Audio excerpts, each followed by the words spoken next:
Hello friend, welcome to परीक्षा academy.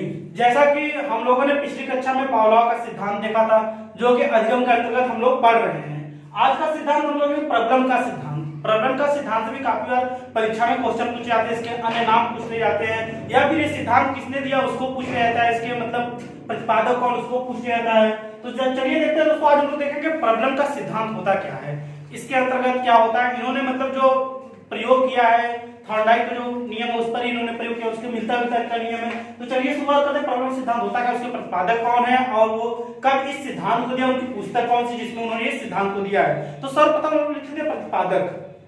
प्रतिपादक इनका पूरा नाम क्या था? क्लार्क लियोनार्ड हल।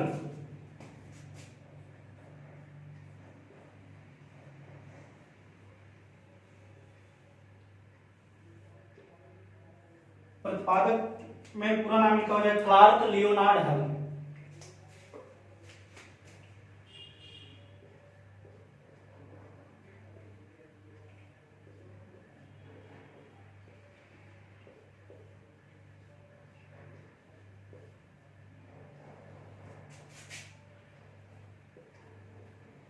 क्लार्क लियोनार्ड हल, और ये निवासी कहां के थे? तो अमेरिका के।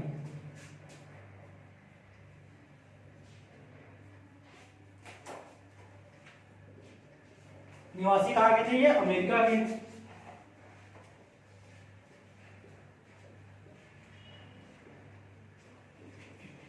और इनकी पुस्तक इसमें उन्होंने सिद्धांत को दिया, जिसका क्या नाम था? Principle of behaviour. पुस्तक को लिख लेते हैं। पुस्तक का नाम क्या था? प्रिंसिपल ऑफ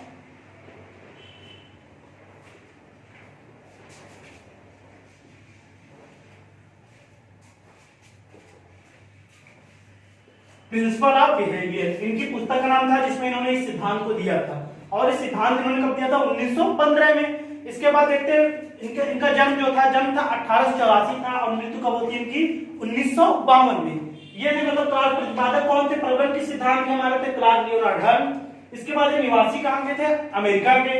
इसके बाद इनकी पुस्तक जिसमें इन्होंने इस सिद्धांत को, उस पुस्तक का क्या नाम? पुस्तक का परीक्षा में आपकी पूछी भी जाती है, प्रिंसिपल ऑफ बिहेवियर की पुस्तक है। इसके बाद हम लोग देखेंगे इनके सिद्धांत के अन्य नाम या उपनाम जो दिए थे इन्होंने, उसको हम लोग क्या करेंगे? एक एक करके उसको देखते हैं। तो चलिए देखते हैं अन्य नाम या उपनाम। सिद्धांत के अन्य नाम या उपनाम, जिससे पेपर में आपके प्रश्न पूछे जाते हैं, डायरेक्ट अन्य नाम या उपनाम देकर उस पेपर में प्रश्न बनते हैं। तो चलिए हेडिंग डालते हैं प्रबलन सिद्धांत के अन्य नाम, या फिर डाल लेते हैं सिद्धांत के अन्य नाम या उपनाम।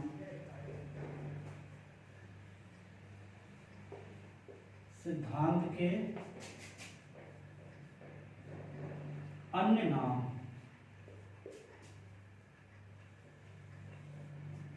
सिद्धांत का नाम पहला हम लोग डालें गणितीय सिद्धांत। इन्होंने क्या नाम दिया है? गणितीय सिद्धांत।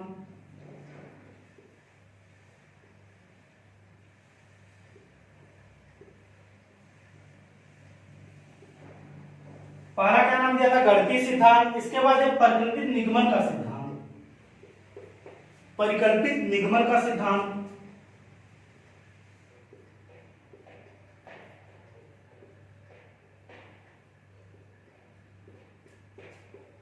परिकल्पित निगमन का सिद्धांत।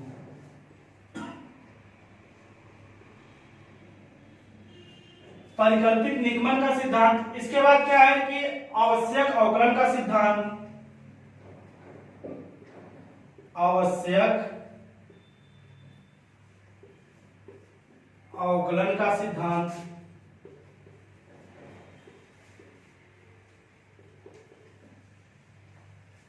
यसार अनुकूलन का सिद्धांत जिसे कहते हैं।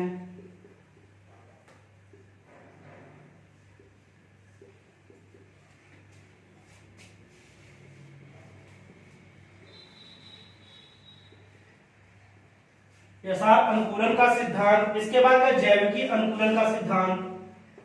इसी को क्या कहते हैं? जैविकी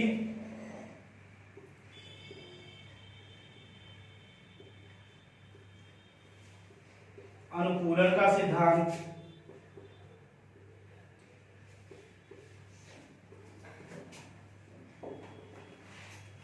जैविकी अनुकूलन का सिद्धांत। इसके बाद क्या है? सबलीकरण का सिद्धांत। इसी को कहते हैं सबलीकरण का सिद्धांत।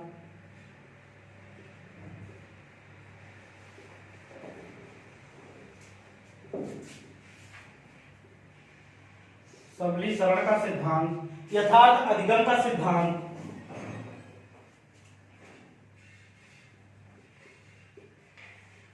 यथार्थ अधिगम का सिद्धांत।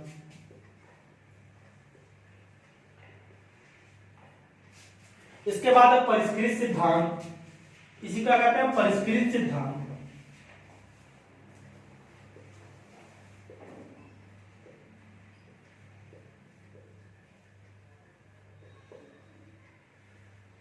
परिष्कृत सिद्धांत, तो ये थे कुछ सिद्धांत के अन्य नाम या उपनाम जिसको हम लोग क्या प्रबल सिद्धांत के नाम को जानते हैं, जिसमें हमारा क्या है पहला गणितीय सिद्धांत का नाम दिया है, इसके बाद क्या दिया परिकल्पित निगमन का सिद्धांत, फिर दिया आवश्यक अवकलन का सिद्धांत, इसके बाद इसको क्या कहते हैं यसार अनुकूलन का सिद्धांत, फिर है जैविकी अनुकूलन का सिद्धांत, इसके बाद क्या सबलीकरण का सिद्धांत और फिर यथार्थ अधिगम का सिद्धांत, लास्ट हमारा है परिष्कृत सिद्धांत। ठीक है, ये जो सिद्धांत इनके अन्य उपनाम जो होते हैं इनके द्वारा लियोनार्ड हल के द्वारा दिए गए। इसके बाद हम लोग आगे देखेंगे इन्होंने क्या कुछ कहा है, उसके बारे में चलिए देखते हैं। चलिए इसके बाद देखते हैं हल की डिफिनेशन है। उन्होंने क्या कहा है कि सीखना आवश्यकता की पूर्ति की प्रक्रिया के द्वारा होता है। उन्होंने क्या कहा है, सीखना आवश्यकता की पूर्ति की प्रक्रिया के द्वारा होता है, उसको लिख लेते हैं हम लोग। इन्होंने क्या कहा, सीखना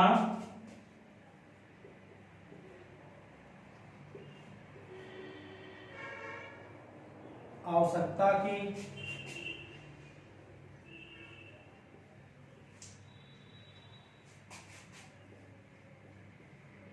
पूर्ति की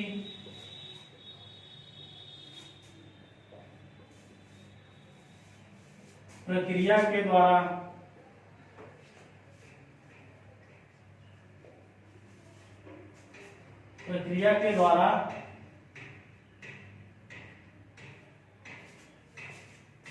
होता है।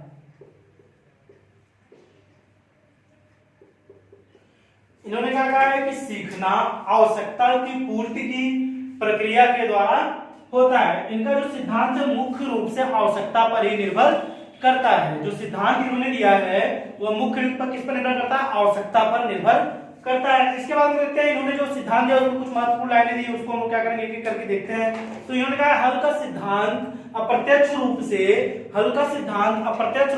थॉर्नडाइक के प्रभाव के नियम पर आधारित है। इसको हम लोग लिख लेते हैं, पॉइंट करके लिख देते हैं। हल का सिद्धांत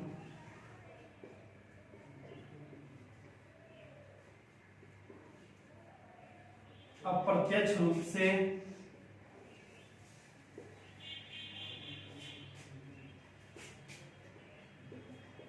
थॉर्नडाइक के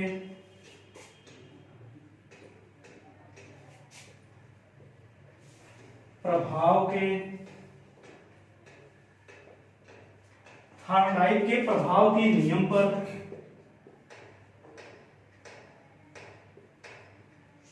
नियम पर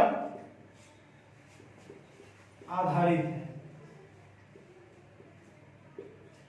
इनका जो सिद्धांत है वो क्या है, अप्रत्यक्ष रूप से किस पर है, थॉर्नडाइक के प्रभाव के नियम पर क्या हुआ है, आधारित है। इसके बाद इनका हल में सबलीकरण की व्याख्या जो थी आवश्यकता की पूर्ति के लिए की गई है। हल ने क्या कहा, जो सबलीकृत की व्याख्या की है उन्होंने क्या कहा, आवश्यकता की पूर्ति की गई, इसीलिए इनका सिद्धांत क्या, आवश्यकता की पूर्ति का सिद्धांत या फिर क्या कहा, नीड रिडक्शन थ्योरी के नाम से भी इस सिद्धांत को जाना जाता है। चलिए उसको लिख लेते हैं। हल का सिद्धांत या हल ने सबलीकरण की व्याख्या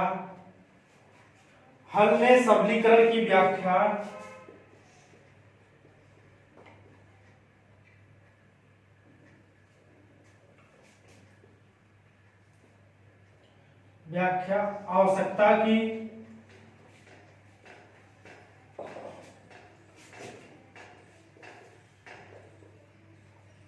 पूर्ति के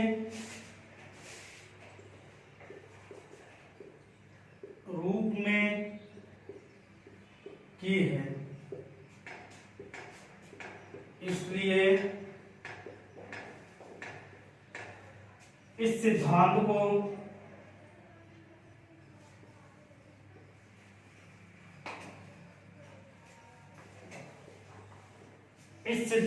को आवश्यकता की पूर्ति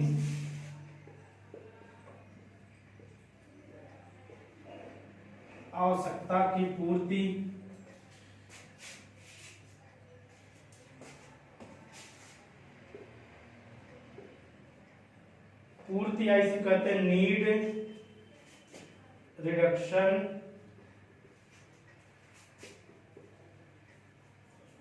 थ्योरी के नाम से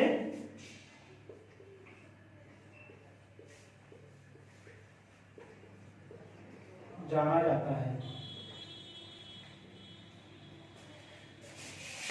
ठीक है, इनका सिद्धांत क्या है कि सबलीकरण की व्याख्या की आवश्यकता की पूर्ति के रूप में, इसलिए इस सिद्धांत को आवश्यकता की पूर्ति या फिर क्या कहते हैं रिडक्शन थ्योरी के नाम से भी जाना जाता है। आगे देखिए, इस सिद्धांत को आवश्यकता की पूर्ति का क्या अधिगम का एक प्रकार है, उसको लिख लेते हैं। यह सिद्धांत,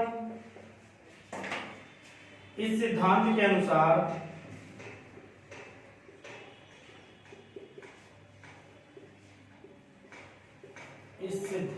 अनुसार अधिगम जो होता है हमारे आवश्यकता पूर्ति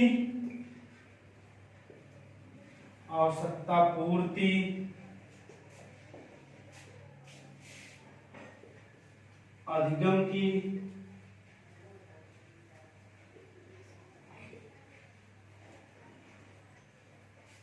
इस सिद्धांत के अनुसार आवश्यकता की पूर्ति अधिगम की प्रक्रिया का आधार है। इन्होंने क्या कहा, इस सिद्धांत द्वारा आवश्यकता की पूर्ति जो होती है हमारी होती है, वह क्या होती है, अधिगम की प्रक्रिया का क्या है, आधार है। फिर क्या है, सीखना आवश्यकता की पूर्ति की प्रक्रिया के द्वारा होता है। फिर उन्होंने कहा हल का सिद्धांत अप्रत्यक्ष रूप से थार्डनाइट के प्रभाव के नियम पर आधारित है। फिर उन्होंने कहा हल में सबलीकरण की व्याख्या आवश्यकता की पूर्ति के रूप में की, इसलिए इस सिद्धांत को आवश्यकता की पूर्ति या नीड रिडक्शन थ्योरी के नाम से जाना जाता है। इसके बाद इस सिद्धांत के अनुसार आवश्यकता की पूर्ति अधिगम की प्रक्रिया का आधार है। फिर चलिए चलते आगे देखते हैं हल के अनुसार, उसको लिख लेते हैं हम लोग। चलिए इसके बाद उन्होंने क्या कहा, हल के अनुसार क्या होता है, प्राणी की आवश्यकता के कारण जो तनाव की स्थिति उत्पन्न होती है, उसे हम लोग क्या कहते हैं, अंतर्नोद कहते हैं। तो लिख लेते हैं हल के अनुसार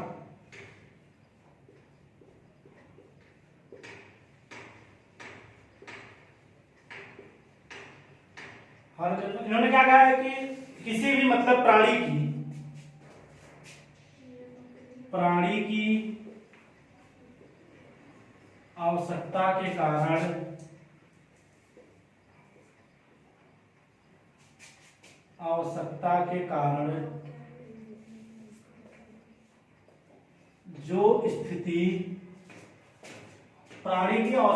कारण जो स्थिति उत्पन्न होती है,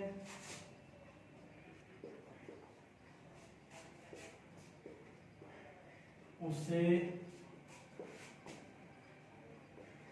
अंतर्नोद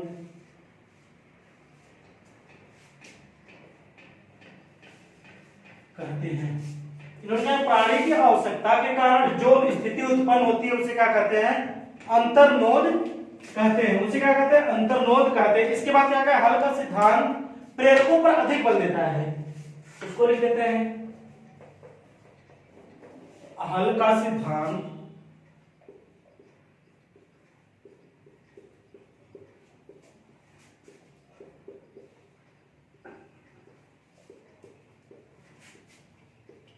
प्रेरकों पर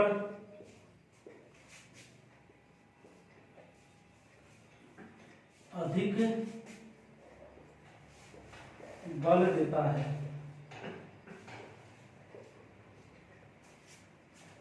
हल का सिद्धांत क्या होता है, प्रेरकों पर जो प्रेरक माने उस पर क्या हो जाता है, अधिक बल देता है। इसके बाद इन्होंने क्या कहा, हल के अनुसार प्रेरणा मिलते ही क्रिया आरंभ हो जाती है। प्रेरणा मिलते ही इन्होंने क्या कहा, प्रेरणा या अभिप्रेरणा, प्रेरणा मिलते ही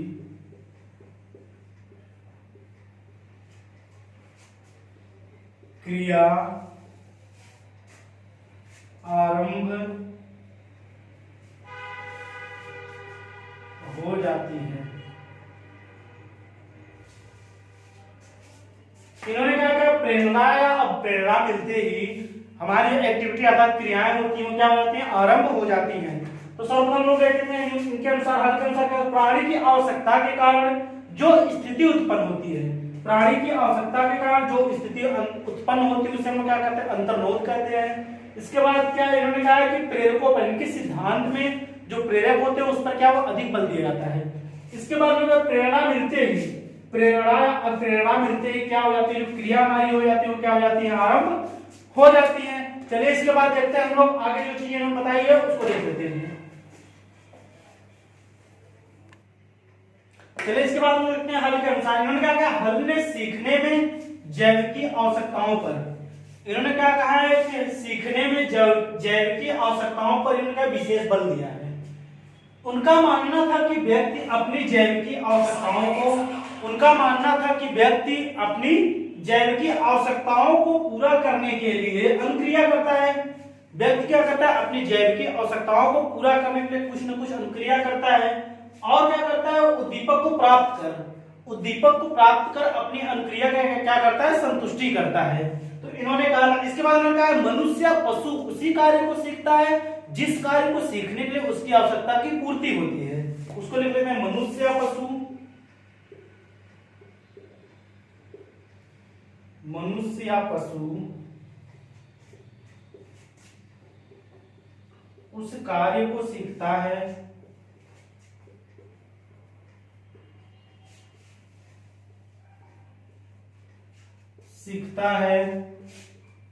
जिस कार्य को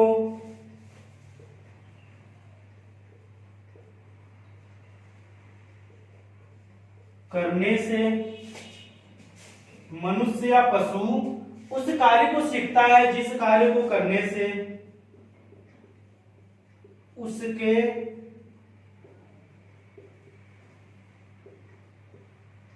आवश्यकता की पूर्ति होती है। तो इन्होंने क्या कहा है कि मनुष्य या पशु उस कार्य को सीखता है जिस कार्य को करने से उसके आवश्यकता की क्या होती है, पूर्ति होती है। फिर इसके बाद इन्होंने क्या किया है, इन्होंने अपने सिद्धांत जो किया था, उन्होंने जो प्रयोग किया था, वो क्या किया था, बिल्ली पर किया था। तो उन्होंने बिल्ली में क्या करते हैं, एक पिंजरा होता है, पिंजरे में वो भूखी बिल्ली को बंद कर देते हैं। इसके बाद क्या करते हैं, भोजन को बाहर रख देते हैं। तो भूखी क्या होती है, बिल्ली जो पिंजरा होता है, पिंजरे में बिल्ली क्या होती है, बंद होती है। इसके बाद उसको भूख लगती है, भूखी बिल्ली जो रहती है वो क्या करती है, बार बार पिंजरे को खोलने का प्रयास करती है, बहुत बार प्रयास करती है। काफी बार प्रयास करने के बाद क्या हो जाता है कि एक बार पिंजरा खुल जाता है। जब पिंजरा खुल जाता है तो क्या करती है, उसको किसकी आवश्यकता होती है, भोजन की आवश्यकता होती है। तो क्या करती है, बाद में उस भोजन को पा लेती है। तो यही इन्होंने अपने सिद्धांत में यही बताया। इसलिए कहा है थॉर्नडाइक के प्रभाव का नियम या फिर थॉर्नडाइक के नियम पर अप्रत्यक्ष रूप से यह सिद्धांत इनका आधारित है। इसके बाद इन्होंने क्या पुनर्बलन बताया, जो पुनर्बलन अपने सिद्धांत प्रबलन में पुनर्बलन दो प्रकार बताए हैं, एक सतत बताया है, एक असतत या आंशिक बताया है। तो उसको देख लें। सतत में जैसा क्या होता है, सापसी बढ़ाई, या फिर असतत में क्या होता है, वो लगातार चलता है। असतत में क्या होता है, फिक्स टाइम होता है। जैसे किसी भी व्यक्ति की सैलरी होती है या फिर कुछ भी होता है तो उसमें एक मंथ होता है, मतलब उसका क्या होता है, इस मंथ की सैलरी मतलब इतने डेट तक आएगी, तो उसमें क्या होता है, वो फिक्स होता है। तो इन्होंने अपने सिद्धांत बताया। बाकी क्या किया स्कीनर ने प्रबलन का सिद्धांत जो हल का, इसको सबसे मुख्य सिद्धांत, अब तक के जितने सिद्धांत उसमें सबसे प्रमुख सिद्धांत इन्होंने प्रबलन के सिद्धांत को माना है। बाकी नोट पॉइंट में हम लोग देख लेते हैं कि इस सिद्धांत का प्रयोग सर्वप्रथम तो स्कीनर ने किया है, लेकिन इस सिद्धांत जो दिया पुनर्बलन का सिद्धांत का प्रयोग सर्वप्रथम किसने किया, स्कीनर ने। लेकिन इस सिद्धांत जो दिया, सिद्धांत का नाम जो दिया है किसने दिया, ये आपके हल ने दिया। चलिए हम लोग देखते हैं प्रबलन सिद्धांत का शिक्षा में उपयोग। हल ने अपने जो प्रबलन सिद्धांत दिया उसमें शिक्षा का उपयोग उन्होंने क्या क्या बताया। तो पहला क्या, बालकों को शिक्षा प्रदान करते समय पुनर्बलन या प्रबलन का विशेष ध्यान देना चाहिए। बालकों को शिक्षा में प्रदान करते समय, शिक्षा देते समय पुनर्बलन पर विशेष क्या करना चाहिए, ध्यान देना चाहिए। क्या करना, हमको क्या करना चाहिए, क्लास में कोई बालक होता है उसको क्या पहले जो पढ़ाई गई है पहले उसको एक बार रिवाइज कराना चाहिए, उसको क्या पुनः बल देना। इसके बाद क्या, यह सिद्धांत आवश्यकताओं पर, यह सिद्धांत क्या है, आवश्यकताओं पर अधिक बल देता है।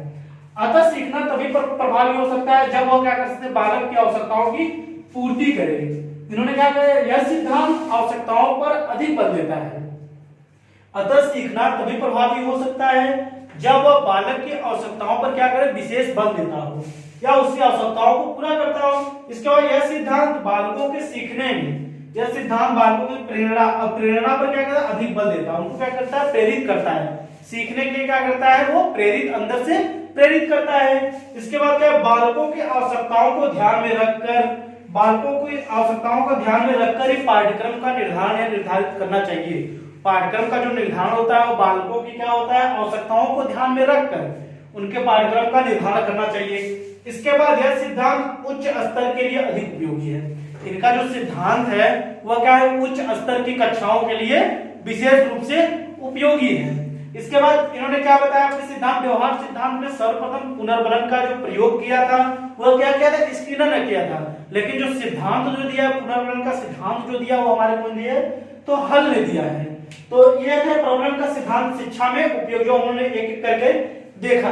तो आज की टॉपिक हमारी यहीं पर समाप्त होती है। ठीक है, तो आज के लिए बस इतना ही। अगर हमारा चैनल पसंद आ रहा है तो उसे लाइक करें, सब्सक्राइब करें। आप सभी का बहुत बहुत धन्यवाद।